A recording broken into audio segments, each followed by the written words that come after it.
শিক্ষা বিপ্লবের এই কি দশা? স্কুল ছেড়ে শিক্ষকের দাবিতে আজ তেলিয়ামুড়া মহকুমা এলাকায় অবস্থিত থাপিদয়াল বিদ্যানিকেতনের এই ছোট্ট কচি কাঁচারা রাস্তায়। এইটাই কি আমাদের শিক্ষা বিপ্লবের হাল? রাজ্যের কি শহর কি গ্রাম, সর্বত্রই চলছে শিক্ষার হাল বেহাল করা শিক্ষা বিপ্লব। প্রায় প্রতিদিনই রাজ্যের কোনো না কোনো জায়গায় ছাত্রছাত্রীরা পথে নেমে আসছেন।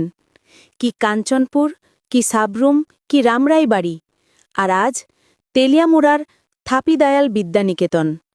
সব জায়গায় একটাই স্লোগান, একটাই দাবি, আমরা পড়তে চাই, পড়ানোর জন্য শিক্ষক চাই। যেই শিক্ষকরা বিদ্যালয়ে কর্তব্যরত তাদের বদলি করে শিক্ষকের সংখ্যা আর কমানো যাবে না।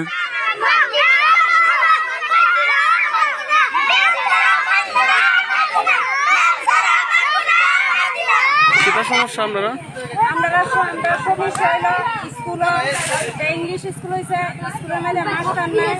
এরপরে পাঁচটা ক্লাসের থেকে একটা টিচারে পাঁচটা ক্লাস করতে পারেনি। প্রত্যেক দিন একটা ক্লাস হয়, একটা ক্লাস হইলে প্রত্যেক দিন একটা ক্লাস হয়।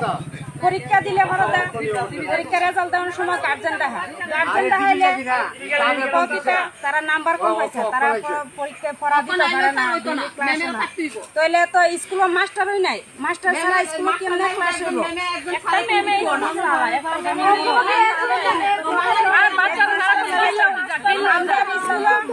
ওখানে আবার শুনতেছি কি ম্যাম বদলিতে রয়েছে, এই ম্যামও থাকতে আরো মাস্টার দিতে আরো মাস্টার লাগবে। এভাবে কোনো মাস্টার ম্যামও থাকতে আরো মাস্টার দিতে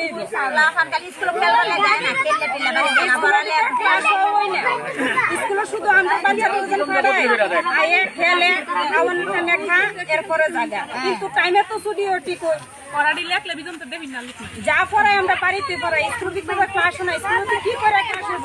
মাস্টার ছাড়া